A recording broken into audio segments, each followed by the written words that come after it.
Riding through a ghost town, y'all ain't playing my sounds. Don't tell me to calm down, don't tell me to calm down. Only time I go backwards is when I wanna moonwalk. Don't test me, my mood's wrong. Don't test me, my mood's wrong. We are who we say that we are. Yeah, we're lost in the stars, and it's all from the start. Never running no pace, never on the right page. But we still read that book, and we still run that race. Ay, Mississippi Racer riding out, no shortcuts, no time for that. Mississippi Racer riding out, till the wheels fall off, I'm driving that. Mississippi Racer riding out, we'll stop burning, strike the match. Mississippi Racer riding out, red light, green light, red light, good night. Ay, red light, green light, red light, good night. Red light, green light, red light, good night. Red light, green light, red light, good night. Red light, green light, red light, good night. Time to chill, don't sweat it. Good morning and welcome. It is Coffee and Sports. It is the morning show powered by Wire to Wire Network. Thank you so much for making us part of your morning routine. I am Chris, and of course, that over there, that is Mo. Partner, happy Monday to you. Happy Monday to you, partner, and everybody out there as well. Mo, in a perfect world, right? In a perfect world, when you have an idea or something that you have helped build or be a part of, when the next step comes, Mo, in a perfect world, you should be right there, right? You should be a part of it. You should be carrying the banner for it. If you got a job, and I feel like our office listeners out there might have a better idea of what this looks like. You work for a company, you have an idea, you pitch the idea at the meeting, Mo. Everybody loves the idea. And then you find out a few days later the idea is going forward, but you're just not going with it. Because there's a better man for the job, or there's a better woman for the job, Mo. And they're happy you pitched the idea. They love your idea. It's just no longer your idea. Now it's their idea. And other people are involved, and you're just not there anymore, Mo. It happens all the time in life. And now it's happening in football, because the players of the Team USA flag football team, they're not happy, Mo. They're not happy that NFL players are openly talking about playing in the Olympics in 2028. In fact, one of the quarterbacks of Team USA flag football, Darrell Doucette, has come out, or maybe it's Darrell Doucette. He has come out and said this, Mo. He told The Guardian, quote, "I think it's disrespectful that they just automatically assume that they're going to be able to just join the Olympic team because of the person that they are. They didn't help grow this game to get it to the Olympics. Give the guys who helped this game get it to where it is their respect." He goes on to say, "We just don't think they're going to be able to walk on the field and make the Olympics just because of their name, right? They still have to go out there and compete." He also said, USA flag football, quote, "doesn't need these guys since they are already great with who they have." Now let's focus on that part there first, Mo. He's not wrong when he says that they are already great with who they have. The International Federation of American Flag Football has been around since 2002. Since that time, in the 22 years this team has existed, they have won 4 gold medals, and they have largely dominated the U.S. or the men's side of this sport. I believe Austria is right behind them in the gold medal count, but they are not wrong. They have actually won 4 consecutive gold medals in 5 of the past 6. So they've dominated. The men's side has dominated flag football since this has become a thing. That's where I'm going to stop giving Mr. Doucette credit, because, Mo, I don't know what world we're living in when you got guys like Tyreek Hill, Lamar Jackson, and a few others who have already shown interest. Well, Tyreek has said it. Tyreek said he's winning a gold medal. He didn't show interest. We know how Tyreek rolls. Tyreek has said no question gold medal in 2028. Lamar Jackson has shown interest.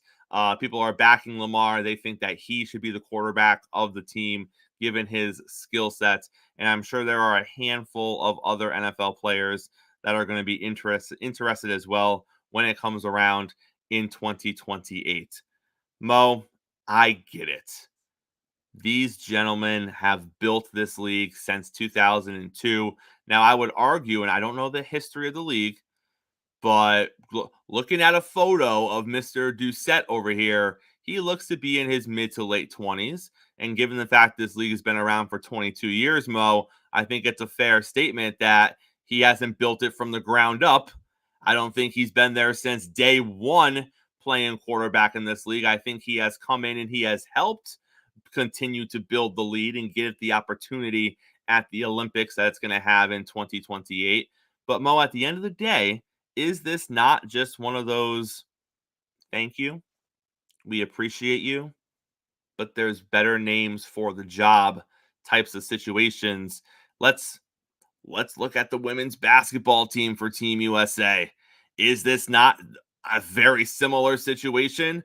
Could they just roll with the best flag football players, meaning the guys that know the flag football rules inside and out, meaning the guys that have shown they are the best specifically at playing flag football? Couldn't they just roll with those guys and be successful? Sure. I bet you they could, Mo. Or do you want to bring Tyreek Hill and Lamar Jackson and any other big NFL name that wants to go? Because, Mo, what you have an opportunity here for is a ratings boom. First time flag football is in the Olympics, and you're going to get all these NFL players, these NFL superstars who want to come be a part of it. You don't think that's not going to be ratings? You don't think that's not going to be eyes on the TV? You don't think Dolphin fans aren't going to tune in to see Tyreek Hill? Ravens fans aren't going to tune in to see Lamar Jackson? Insert any player you want, and you're going to grab their fan base and bring them in. You don't think that we're not going to try to get a Chief? You don't think we're not going to try to get give me another team, Eagle on this team? You don't think we're not going to try to get 5 or 6 of the biggest NFL markets on this Olympic team for ratings? I get it.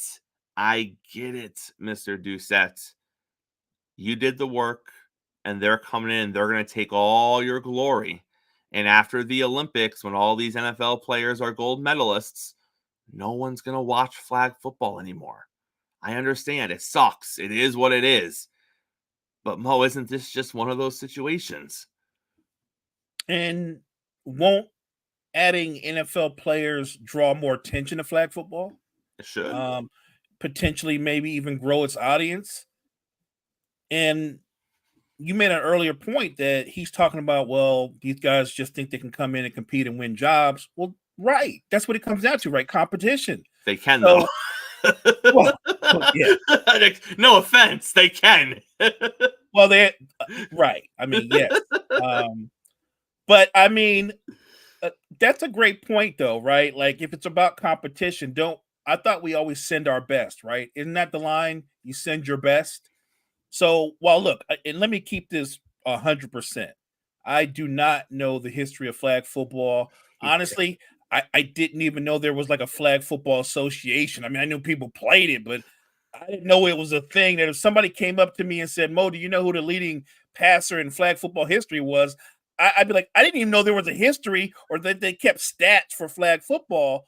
But look, if they're going to make it an Olympic event, this is what I would say to Mr. Doucette and the other members of the flag football team, that I don't want what happened to America in 3-on-3 basketball to happen to America in flag football. Let me just make it that simple. So while I think you all are probably very good at what you do, if there is better talent out there to represent our country, then that's who I want to represent the country. That cut and dry, that simple. It's going to be a minute before I get over the fact that we got destroyed in 3-on-3 basketball. Not even destroyed. Like it was like, 15 or 20 years ago when Team USA made it to the World Cup and the rest of the world was just like, aw, the Americans are here. That's nice. They're playing. They want to play football with us. How nice! They use that other weird thing that they call the football. I don't know what we're doing over here. Right. That's what we look like in the 3-on-3 basketball tournament. Like basketball is a new sport to us, and we're trying to figure it out. Mo, you're right. We don't want that for flag football. And again, I'm not saying it doesn't suck. It does. But at the end of the day, and let's just take his words. You want to talk about coming on the field and competing? I don't care who it is. I don't care if it's an actual head coach from the Flag Football League. You think he's not going to take an opportunity to coach Lamar Jackson and Tyreek Hill? And I don't care. Give me another NFL player. Like, you think he's not going to take that opportunity? You think he's not going to use that as a potential stepping stone or into the NFL for his career? Like, I don't know, unless you're putting a player, a team captain that is already in that Flag Football League in charge of putting the teams together. I don't know how you would get a situation where it's not going to be mostly NFL guys. Because if everything is fair, none of these quarterbacks are beating out Lamar Jackson. None of these quarterbacks are beating out 2/3. You know what, Mo? Who is the worst quarterback in the NFL? Is it Will Levis? Daniel Jones? Yeah. Maybe. I'm not even going to disrespect Daniel Jones. I don't think they're beating out Daniel Jones. They're not. For flag football quarterback. And I think Daniel Jones is a terrible NFL quarterback. But he is an NFL quarterback. And we can poke fun at Daniel Jones all we want. But he's not losing out to a flag football quarterback. He's not. Like, I'm sorry. So I get it. Be frustrated. You have a right to be frustrated. You did build it. You have been doing it. And the NFL players are going to come in. They're going to take your lunch money. They're going to get all the glory. We're going to hear about them winning gold medals. And when the Olympics are over, like you said, Mo, you love football. You eat and breathe football. I guarantee you, when I bring the NFL genius onto the show on Wednesday and I say, Gene, if I put $1 million across from you, can you name one statistical leader in the International Federation of Flag Football? He might. I don't think he's listening. If he's listening right now, he will. He's gonna prepare a few. But all things being equal, I don't think he could, because Mo, I've never seen a highlight. I didn't know this existed. I mean, the last time I saw a flag football highlight on a sports show, it was the Pro Bowl. That's the last time I saw it. Which, by the way, if you're not Tyreek, isn't that the tape you're coming in with? Aren't you bringing the Pro Bowl tape in? 100%. And being like, guys, I did it. I did this. Chris, I know more about guys that play Madden than I do about guys that play flag football. Do you know what I mean? Like, if you ask me, like, I'm the number one Madden, like, the guys that play Madden we've heard their names, have more swag than the guys that play college football. Not college football. I'm sorry, flag football. That's insane. I did not know it existed. But the bottom line is this: like you said, if the NFL players truly want to play, they're going to come in, take your lunch money. And look, if it's not Lamar Jackson, what if it's Kyler Murray? Kyler Murray will look great in flag football. So look, the goal is to win the gold. I really am sorry. And look, they're not going to change. You're still going to be the best guys in the International Flag Football Federation. It's just that you won't be the team that represents the country trying to win the gold, which is only fair. You put your best people out there to represent your country, and I'm good with that. Me too. And again, I get it. I'm going to say it's no disrespect, because I don't think it's meant to be disrespectful. I think, like you said, you want the best athletes in the world and the best football players in America play NFL. So I think that's what we're going to get. I don't think it'd be allowed for NFL players to take over the entire team.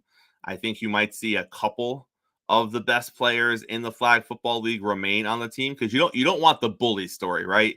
You don't want that, because someone will write that story. Somebody will write the story of, these guys have been working for 22 years to build this, and then these millionaires come in here just because they want gold medals and they just kick them all out. And then you're going to Right. start seeing the stories of, father of 6. And, you're going to see all that. You're going to see all these stories coming up if the entire team is NFL players. So I don't think the entire team is going to be NFL players. But if you don't think there's not going to be 5 or 6 big NFL names on this team, then you know what? Maybe you should go join Mr. Doucette and you should be offended as well, because it's going to happen and you're going to be upset about it. But it's the right move. It's the right move. You put the best players on the field. Let them compete. I'm not saying they walk in and just take it, Mo. Let Tyreek go in there and compete. It will be over in 3 or 4 minutes, and you'll be like, all right, Tyreek, you got it. But let them go through a camp or a tryout or whatever you want to do, and then just tell us what we all know is going to happen. Begrudgingly, they're going to be like, okay, Tyreek, you're in. we suppose so. We suppose so. You're pretty fast. You're not bad. Yeah, like I said, they're not. I like your idea better. Don't come in there with a complete overhaul of NFL players.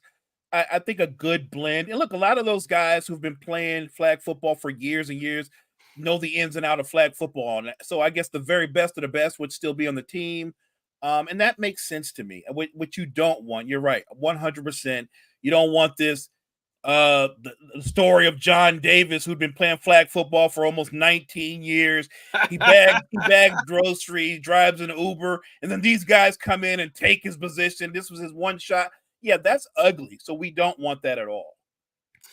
Speaking of Tyreek Hill being fast, it has not ended. It has not ended with Noah Lyles. So Noah Lyles claps back at Tyreek. He is asked during a press event about Tyreek Hill and his comments, and his response is, who?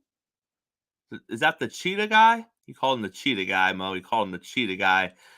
He had to actually ask somebody off camera what the cheetah's guy name was, and the guy said Tyreek Hill. He goes, oh, Tyreek Hill, got it. This transitioned on to, it was some morning show. Shannon Sharpe was there and someone else was there, and they asked him straight up, Shannon Sharpe was like, you don't know who Tyreek Hill is? You really don't know who Tyreek Hill is? And Noah's like, he tried to downplay it, and he's like, no, I really didn't know his name. Like, I'm really bad. I'm really bad with names. But Noah did stand on business, Mo, and he said, a lot of people talk. A lot of people talk and a lot of people say stuff. And I'm not really going to get into the back and forth in the media and the back and forth in the quotes. If this is something that somebody is interested about, it's not hard to find my agent. And once you find my agent, it's not hard to figure out terms and set something up. And if you're actually serious about it, my agent will be reached out to, terms will be set up, and a race will take place. And Shannon pushed back and said, if that happens, are you willing to race? And Noah said, if the proper channels are followed and it's set up and a race is created, I will show up for the race. Now, do I believe him? No, I don't believe him, because Noah Lyles has much more to lose in this situation than Tyreek Hill. Noah Lyles is currently considered the fastest man in the world. That's what he's currently considered. If Noah goes out there and loses to Tyreek Hill, that's what Noah's career is. That is what his name and legacy, or in some people's minds, lack thereof, because I think many people, myself included, wishes that he was an NFL star or an NBA star, because those are the players he keeps taking pot shots at for absolutely no reason, trying to up his credibility. But his entire reputation is built on being fast and being faster than everybody else. If Tyreek Hill, who, by the way, he is fast, if he challenges Noah Lyles to a race and he goes in there and beats him, I don't care how much he beats him by, 0.003 of a second. If Tyreek Hill goes in there and beats him, it is terrible for Noah Lyles, because one of those guys who you said doesn't deserve to be called a world champion knocked you out. That's an issue. That's an issue. I got Gene over here in the comments saying if they do anything other than 100 in the grass, it would be embarrassing. If they race to 200, it would be embarrassing. I agree. Tyreek needs a specific type of race if he is going to beat Noah Lyles. And I think Tyreek knows that. And I think Noah Lyles knows that as well. And that's why I think this race never happens. It'll never happen. It'll never happen. Even if Tyreek's people pushed for it, they wouldn't get the racing circumstance that would be the most beneficial to Tyreek, because Noah's not going to go into this with a chance Tyreek beats him. Because again, and you know what, Mo? I would even go this far. If Tyreek lost by 0.003 of a second, Tyreek still looks better than Noah Lyles, because he came that close to derailing the Olympian, who is known for just being faster than everybody else. So the only way this would benefit Noah Lyles is if he cooked Tyreek. And Tyreek isn't going to agree to a distance where he thinks he's going to get cooked. And Noah's not going to agree to a distance where he thinks that Tyreek has a chance, which is why, Mo, this race never happens. It never happens.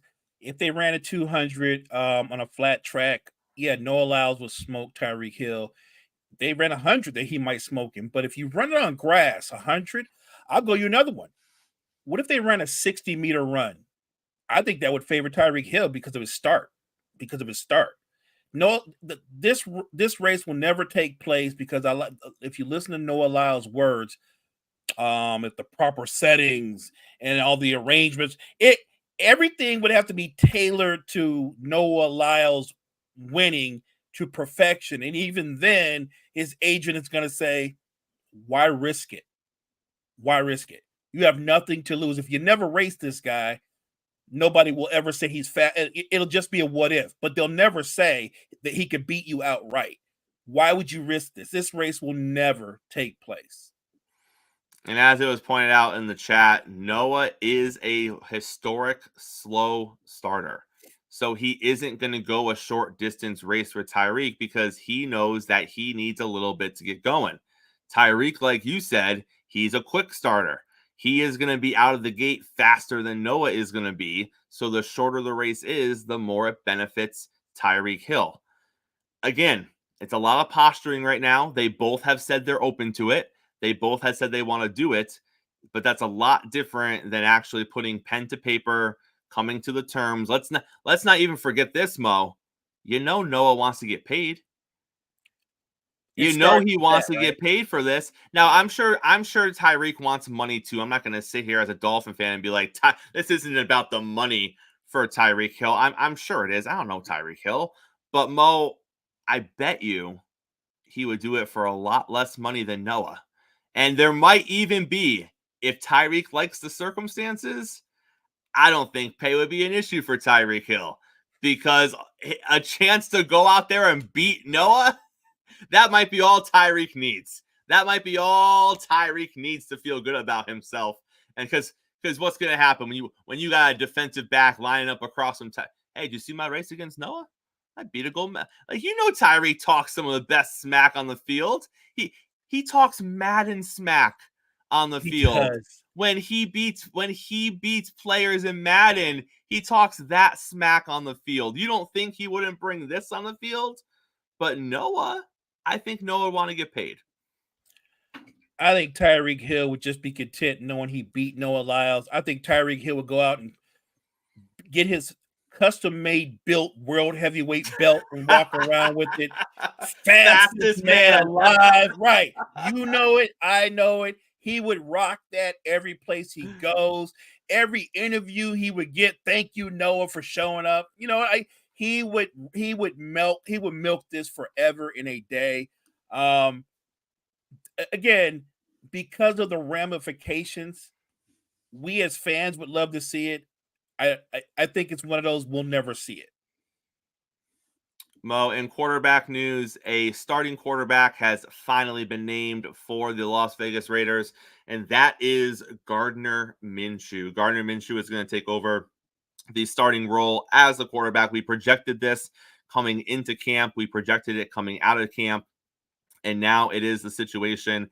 And if you are Aiden O'Connell, and again, this is meant with no disrespect, but if you are Aiden O'Connell, if you cannot beat out Gardner Minshew to be the starting quarterback in an NFL team, you are not a starting quarterback in the NFL. It is what it is. Gardner Minshew, I would argue, really truly isn't a starting quarterback in the NFL. Obviously he's going to be, but if you put him up against the rest of the starting quarterbacks in the NFL, he is going to be in the bottom tier because he is a backup. Now, can he win you games? Absolutely, he can win you games. Do I love Gardner Minshew? Absolutely. He's a gamer. I love Gardner Minshew, but I also loved Ryan Fitzpatrick. And Ryan Fitzpatrick was not a starting quarterback in the NFL. He was a guy that could get you half a season. If you needed half a season, if you needed someone to right the ship, if you needed someone to mentor your younger quarterback, if you needed some Fitz magic for 3 or 4 games, he was the dude and he did it well. But Ryan Fitzpatrick got paid once in his life. That was in Buffalo. And it was a train wreck after that. He is not the guy that you are going to build your franchise around for 3, 4, 5, 6+ years. Gardner is the same. Is he going to win some games with the Raiders? Absolutely. But Mo, for me, this announcement was more about what Aiden is not, because there was coming out of last season, Mo, you heard it too. There were pockets of Raider fans. Aiden's the guy. Aiden showed a lot of promise this year with a full camp and the new system and the changes they're going to make. Aiden's going to be the guy. And we were sitting here like, I don't know. I don't know he's going to be the guy. Like, he played all right. I don't know. I think they're going to draft somebody. I think that was our thought process. Well, they're going to draft someone. He'll probably compete and lose out to whoever they draft. They didn't draft. They just signed Gardner. But I think it's safe to say Aiden is a backup in this league. And this is no slight against Gardner Minshew. He's a gamer. He is not a franchise quarterback. He is in the mode of, like you said, Fitzmagic, Steve DeBerg, Frank Reich, those kind of guys that can win you football games, can have huge games, but they can't carry your franchise for the long term. And it is about what Aiden O'Connell isn't. He's not a franchise quarterback. He's not a starting quarterback in this football league. If you got to go to the gamer immediately as your starter, then you don't have a franchise quarterback for your future.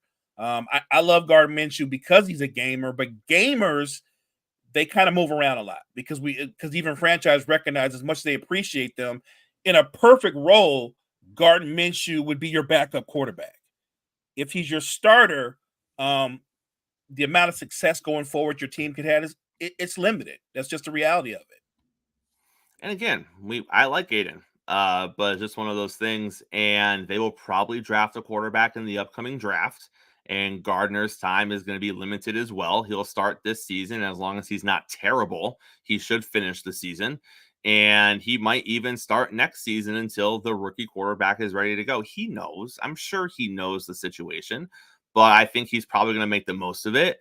And who knows? Maybe Gardner stays on as the backup quarterback for the Raiders, or he finds himself a new home midway through next season or a season after next as the backup quarterback, because he's a guy that you could see playing in this league until he's 36, 37, 38 years old as that Ryan Fitzpatrick backup-esque, played for 8 or 9 different teams, has had a little bit of success with each. You can just see that with Minshew. I really think that guys like Minshew, they carve out their niche where franchises know, okay, we know what Minshew is. He's solid. He's rock solid. Ideally, he's not our starter. But you know what? If the kid's not ready, we know that Minshew can step right in and at least give you capable quarterback play. I think he's carved out that niche for him in that league. In the league, that's what he is.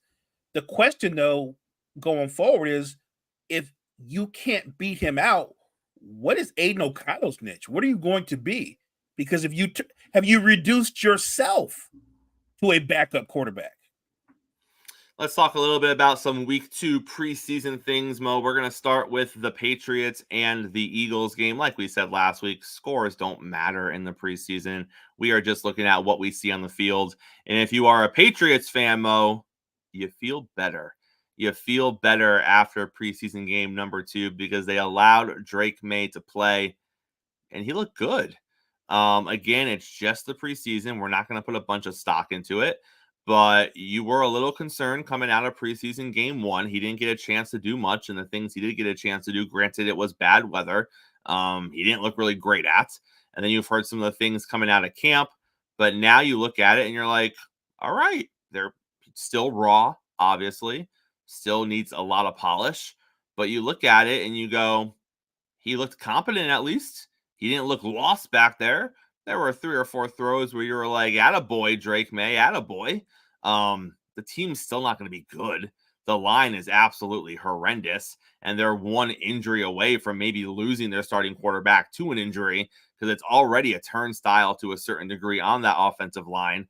And then if they'd have no depth, or at least quality depth on that team on the O-line, but that doesn't matter because, Mo, if there's hope at the quarterback position, there's hope for the franchise. And coming out of preseason game 2, you can say they're delusional. You can say that he's still going to be one of the bottom 5 or 6 quarterbacks in the league this year, and you're probably right. You are probably right. He statistically will probably be in the bottom 10 for sure. But, Mo, if you're telling an NFL franchise there's hope at the quarterback position, you can sell them on that for at least 2 or 3 years. At least. I'm with you. The hope factor is huge. Him looking pretty good in the preseason, looking capable. It gives the season ticket holders, the fan base, something to root for, again, to hope for. To your point, the offensive line, one of the worst. My guess, my gut feeling is we all believe Jacoby Brissett's going to start. The veteran's going to start. And if he's able to somehow move the football and be solid, I think he remains the starter unless they get off to such an awful start. They're like, you know what? Let's let the kid play. Let's put the kid in there and see what he can do.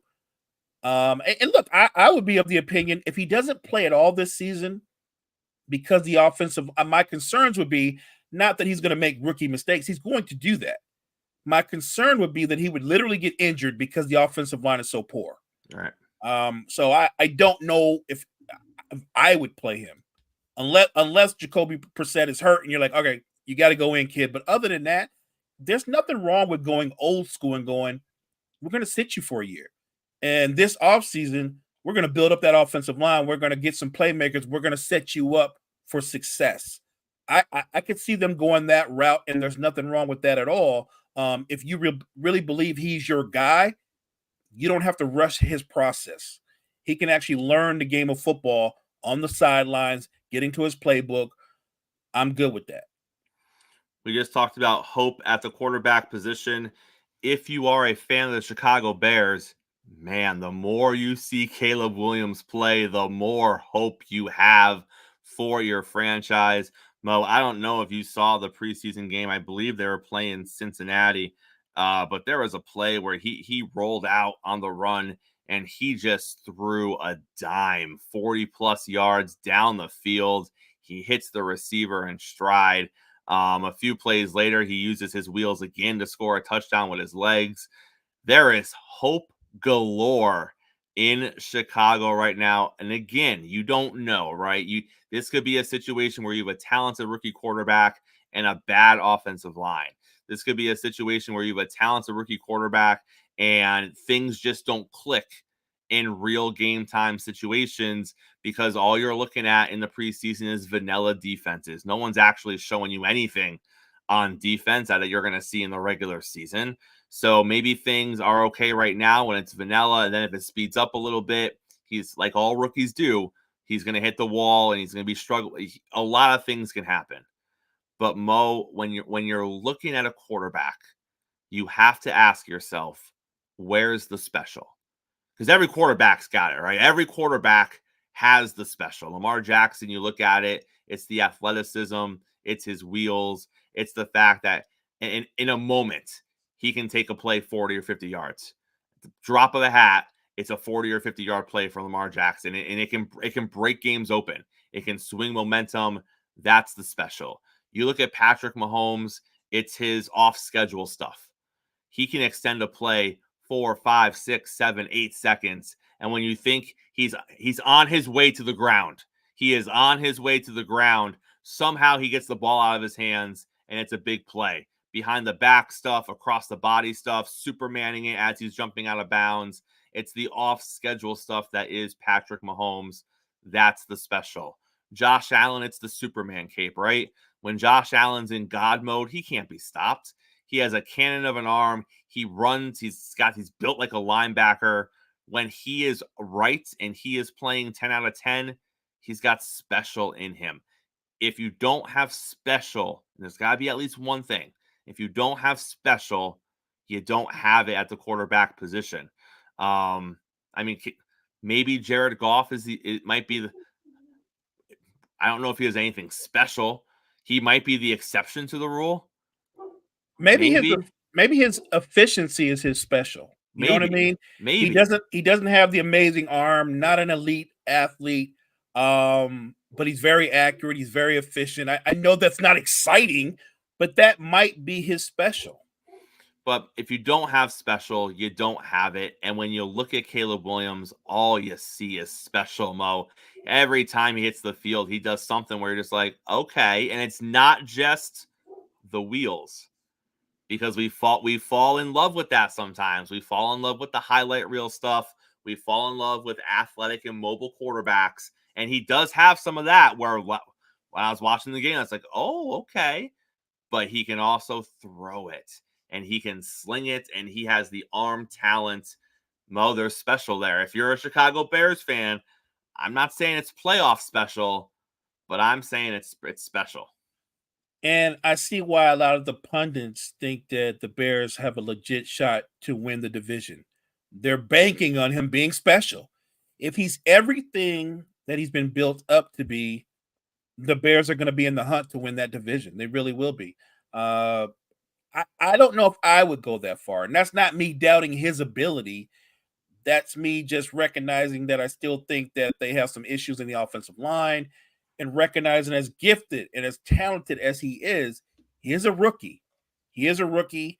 Can he read and recognize his coverages when defenses change things up? Can he recognize when a zone blitz is coming or something of that nature where he goes, oh, no, that crossing route is open. Actually, no, that linebacker dropped deep. He's not open.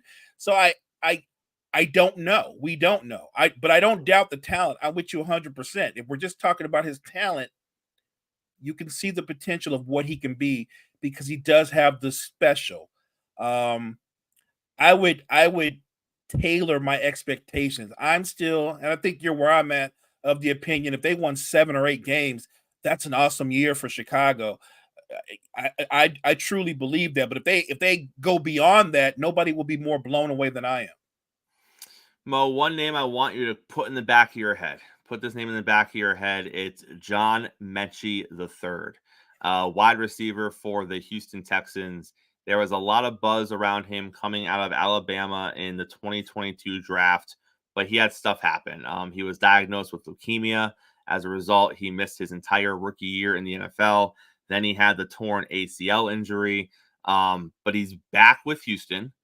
But he's back with Houston in a very crowded wide receiver room where he is, at best, the 4th option on the team because he's not passing the 2 standout players from last season, and then they just brought in Stephon Diggs.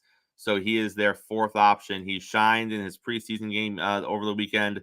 7 targets, 6 catches, 68 yards, and a touchdown. His speed is back.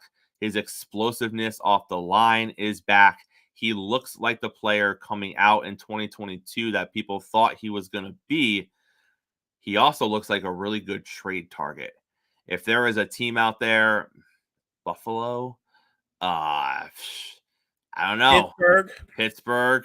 There's a few. If there is a team out there that needs a wide receiver that has a 1, I'm not saying he's a 1. I'm not going to say that. I'm saying he could be a strong 2. So if there's a team out there that needs another receiver, that needs some depth at the wide receiver position, and you're like, we got so-and-so, but we're not looking at much after that, I'm just saying, this could be Atlanta. Put more playmakers around Cousins. Put more people around him that can do stuff, you know? I think he could be a piece. So keep an eye on him, Mo. Keep that name in the back of your head. If he finishes his preseason strong and he keeps looking good in camp, I think that is someone that could be targeted by some wide receiver needy teams out there taking a flyer because he is back from the injury. The leukemia is in check, and it looks like he is someone that could make an impact on a team. I just don't think it's going to be on Houston because it's just a very, very crowded wide receiver room over there. Look, I think his story is going to be an amazing story. And if you're the Texans, if he's your fourth guy, because a lot of teams from time to time will go 4 wide receiver set, he could be productive in that fourth position. But to your point, if you think he's good enough to be a 2 or a next level 3, then he has value across the league because you know and I know there's more than a few teams that don't have a lot of talent on the outside. If I'm Houston, unless there's a need, a particular need, I'm going to hold on to him. I'm going to value him and use him and make him a weapon. If you were hoping to see fireworks from Russell Wilson and the Pittsburgh Steelers, you were highly, highly disappointed this weekend. If you were looking to see fireworks from Justin Fields and the Pittsburgh Steelers, you were highly disappointed this weekend. I don't have Russ's stat line in front of me, but I believe it was something like 4 for 5 or 6 for 7 for like 42 yards. Very Russell Wilson, Denver-esque numbers. 3 sacks. Right. He took the 3 sacks. The offense did move more when Justin Fields came in, but a lot of that was because of Justin Fields' legs, not because he was passing the ball down the field with much better efficiency than Russell Wilson was. Fields did produce a field goal. I think it's very safe to say, Mo, the offense is going to be more dynamic with Fields because of his legs. I don't think there can be an argument there. Even if you are the biggest Russell Wilson supporter, you cannot argue that layer that Fields brings to the offense. But at the same time, I think that team defenses are going to be able to mitigate that. I don't think you're going to see Justin Fields, Lamar Jackson-esque, running for 100 yards a game. And even if you do, I don't think it's going to win you games. I think it's going to be highlight reel stuff. I think it's going to be a lot of sizzle stuff, but I don't think that's going to produce W's in Pittsburgh. You need someone who can throw the ball. You need someone who can push the ball down the field, and you need someone who can create first downs and scoring drives in the moments that they matter. So you need those critical, when it's 3rd and 6, you need 8 yards over the middle. When you're down there 1st and goal, you need someone that can put the ball in the end zone if you get stuffed running the ball on 1st and 2nd down. I don't know if it's either of them right now, but it's going to have to be one of them. And whoever Pittsburgh goes with, they better produce early. Because if it's Russ and he's not producing early, I think he's going to get a short hook. If it's Fields in the upset and he's not producing early, I think he gets the short hook. I think we're going to see both of them play meaningful minutes this season. I agree. And I watched that preseason game, and I know you can't come away off of one preseason game with a determination. But what I saw in Russell Wilson, I thought coming into the game, I thought if Russ is going to be the Russell Wilson that was on the Broncos last year, that's an upgrade at quarterback for Pittsburgh. That's a steady, not spectacular, but that's a steady hand. But he looked, and I don't want to say washed, but he was looking at the rush. You know that line that they go when a quarterback's almost done. He's seeing the rush versus seeing downfield. He's already folding up, waiting to be hit. That's a horrible sign. Maybe that's maybe just a bad game. It's about timing. But what I saw, it wasn't good. And I know Justin Fields has a lot to learn. But with all his flaws, I see him looking down the field. I see him trying to make a play. And he's going to make mistakes, but he's going to give you the wow factor. The thing about Russ is when Russ makes mistakes, they're just mistakes. There will be no wow factor. His legs are gone. He can't move nowhere near the way he used to. And look, you can rely on your mind as a veteran. Russ can recognize coverages. But I feel like even when he recognizes coverages, he takes the safe throw. It's the dump down. It's you know what I mean? Like he doesn't seem nearly as aggressive as the Russell Wilson that most of us know. And again, it's one game, one sample size. I think Mike Tomlin won't say it, but I think he's leaning towards Justin Fields. It's the same stuff we saw with Russ last season in Denver. It's the same stuff we saw with Ryan Tannehill his last few games in Tennessee. When the blitz is coming, and I get it, and I got beat up for this like 6 months ago. You know, what are they going to do, Chris? They're not going to brace themselves. There's a difference between the guys within an arm's reach of you, and you know you're going to get plowed, and you just bracing for the impact because he's got a clear shot because he was unblocked, and you're about to get lit up. That's one thing. There's another difference when the rush is pushing towards you and the pocket's collapsing, and you just assume he's going to get there, and then you start to ball up a second and a half before the contact. And that's what I think we're seeing with Russell Wilson. Yeah. That's what I saw with Ryan Tannehill towards the end of his tenure in Tennessee.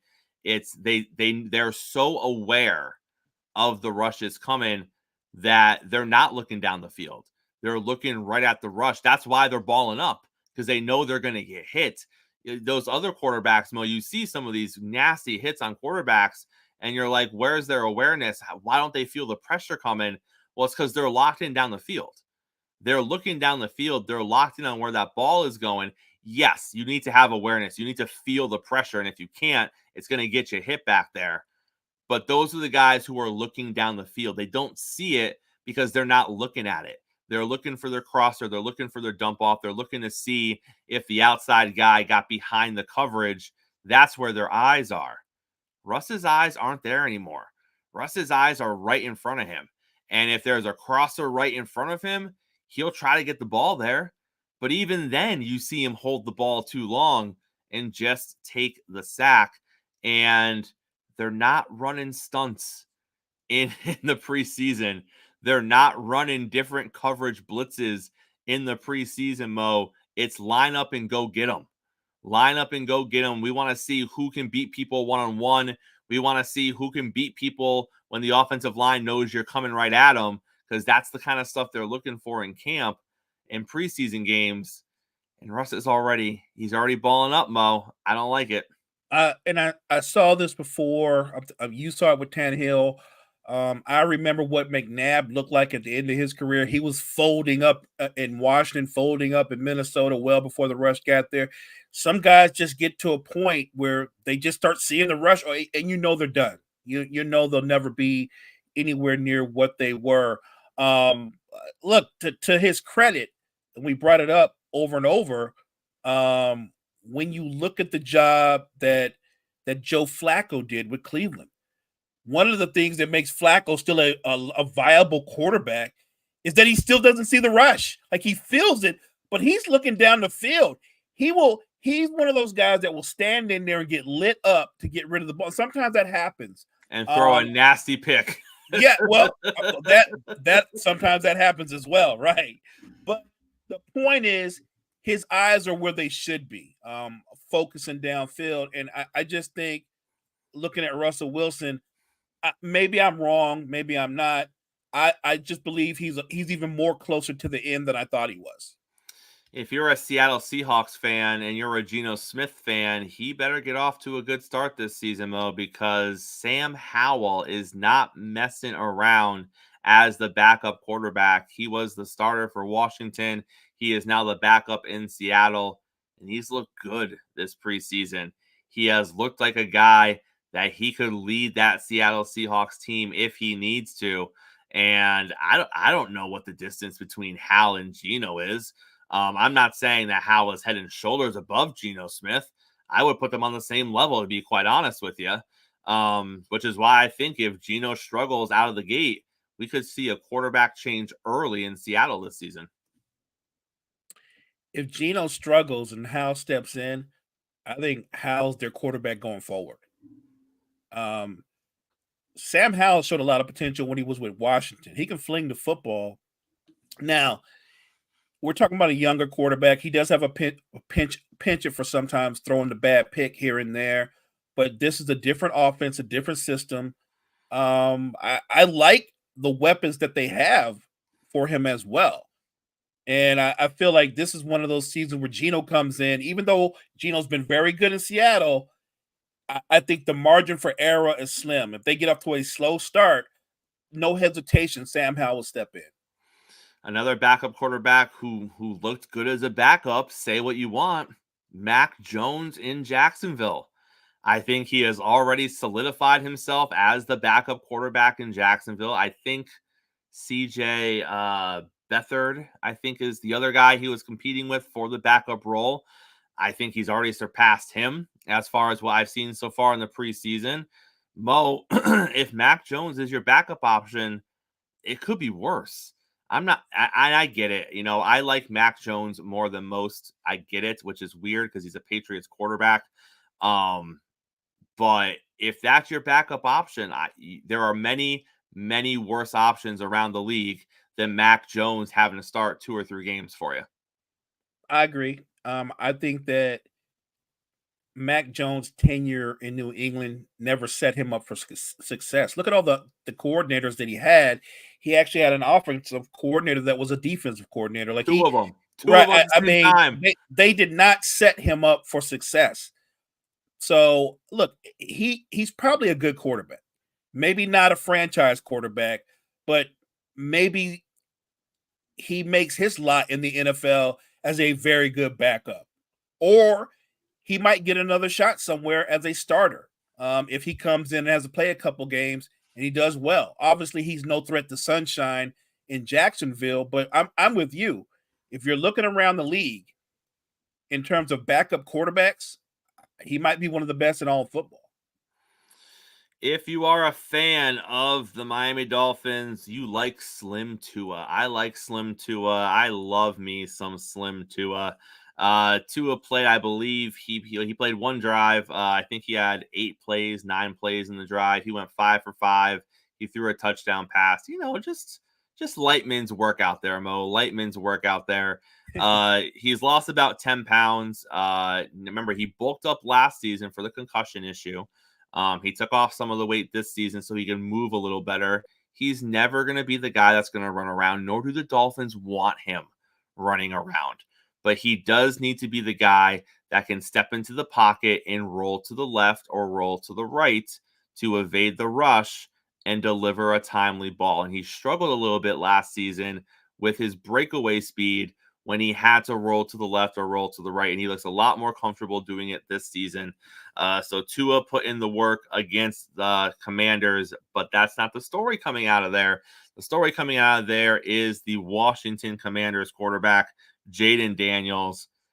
He looks like a week 1 starter, Mo. You can see the special in him as well. Again, they're not going to be a good team. They're not going to go to the playoffs, I don't believe. But you can see why he was taken where he was taken. You can see why they liked him. You can see why they wanted him to be the starting quarterback. He had a 42-yard. Geez, I mean, and he's running all over the place, Mo. He looks good. He looks good. You're right. They're not going to be a good football team, but this is your guy going forward. This is your franchise quarterback. This is the guy you build around. This will be a development year for him. So, look, I don't think the expectations are to win 9 or 10 games, but I think if they're competitive, if you see him during the course of the season getting better, getting more comfortable, I just think it bodes well that he gets a season under him. And then you go into year 2 with higher expectations because you put more pieces around him. He does have some talent on the outside, so we'll see what they look like overall offensively. But I do think I'm with you. I thought coming out that he had the special. I did. My only concern was because he's slight built. You take a couple of hits and you're slight built. Who knows how your body holds up? But hopefully he's got the same kind of people that work with Tua and other quarterbacks and let him know, like, you got to find a way to take care of your body. You got to slide. If there's nothing there, throw the ball away. We're good with going 3 and out and punting if that's what it's got to be. but you have to be able to take care of yourself first.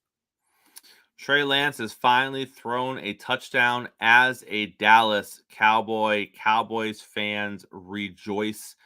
Their kicker also drilled a 66-yard field goal. That was pretty cool. Trey Lance is not a starting quarterback in this league. I will continue to die on that hill. Even though he threw his first touchdown pass as a Dallas Cowboy, I still did not see anything that I was like, this is the guy. If Dak walks away, this is the guy. I'm not saying he can't be a backup. I think he can be a fine backup in the league, but I just don't think he's the future of the Dallas Cowboys. And you know how Cowboy fans are. They see something like that and they're like, if Dak leaves, we're good. Yep. We're good. They go to those kind of extremes. They rarely live in reality. The reality is if you lose Dak Prescott, if Trey Lance is your number one, and that's your bigger plan, you're not going to be very good for a while. You're not going to be very good. If you lose Dak Prescott to an injury and he's your number one quarterback, you guys might end up with a really good high draft pick if that's the plan. I don't see it. I don't see it. Trust me, as a Niners fan, I saw him deer in the headlights, period. Deer in the headlights. So I just don't see it. You better pay Dak, bottom line. You know who I do see it from? Again, the situational, the team that he's on, the competition he's going against. Bo Nix can play football. Bo Nix can play football, Mo. I'm not saying he's going to be the best quarterback in the quarterback draft class. All right, I'm not saying that, but Bo Nix can play some football in Denver. I still think they're going to suck. They're not going to be a very good football team, but I might put them ahead of the Raiders now. I think they can win more games than the Raiders. They might even win more games than the Chargers. Because I don't know how good the Chargers are going to be their first season because they don't got talent around Herbert over there. But Bo Nix had a great second preseason game. He led an 11-play, 80-yard scoring drive, 8 for 9, 80 yards, and a touchdown. But he looks the role. And that's what we're doing in the preseason. It's the eyeball test. When you're out there and you're looking at different quarterbacks and you're looking at their progression and you're looking at their development, what you're looking for is, would this work when the games matter? How fast are they getting rid of the ball? What do their mechanics look like? What do their feet look like? Are they seeing the open player? How many reads are they making? Is it one read and done? Are they folding like Russell Wilson folds when the blitz comes their way? What are we looking at? That is the question. And when you look at Bo Nix, he checks off a lot of boxes. He's looking downfield. He's going through his progressions. Yes, he's going to hit his speed bumps. He's a rookie quarterback. All rookie quarterbacks hit their speed bumps. But I like what I see so far from him. Whenever I look at a rookie quarterback, I think one of the first things I take into account is, can they adjust to the speed of the NFL game? Or is it too fast for them? Because it could be a kamikaze situation. And I'm watching Bo Nix when he's on the move and his eyes are down the field and he seems so poised, so in control. It impressed me. It impressed me because he doesn't look like a rookie. And I know going forward he will make some rookie mistakes, but he might just be one of those guys that's a natural, if you will. I have no doubt that he's going to be the week one starter for the Broncos. I mean, I'm watching a play right now. It's 2nd and goal.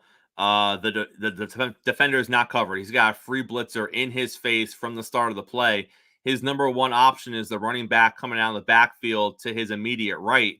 He looks off that running back because he sees the coverage coming up, and he goes to the number 2 option underneath on the side that he's rushing towards while the free defender is in his face. What more do you want from QB1 in that situation? He wasn't looking at the blitz in his face, which was there the entire time. He read his first progression and said, I don't know about that. It might get undercut. He made it to his second progression, thought it was a better option, and made the throw for the touchdown. That's the stuff you're looking at when you're looking at a rookie quarterback and saying, is he processing quick enough? Is he looking down the field? Is he making the smart play? Now, again, in the regular season, with a team that's not very good in Denver, different situation. But when you can see him do those things, at least you know it's there. Agreed. Agree. Like I said, I know Sean Payton is watching this, watching him develop, and I think Sean Payton is thinking, "This is my guy."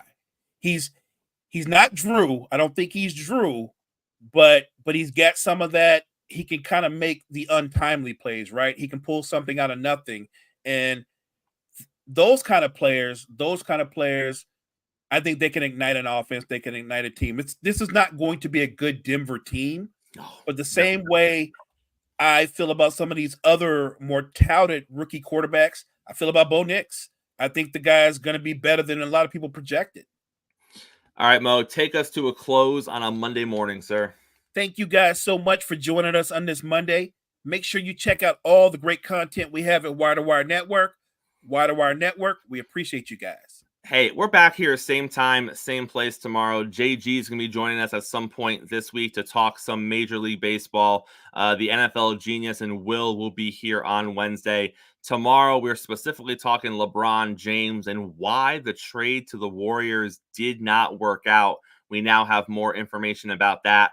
All of that and more. Coffee and Sports. It's the morning show powered by Wire to Wire Network.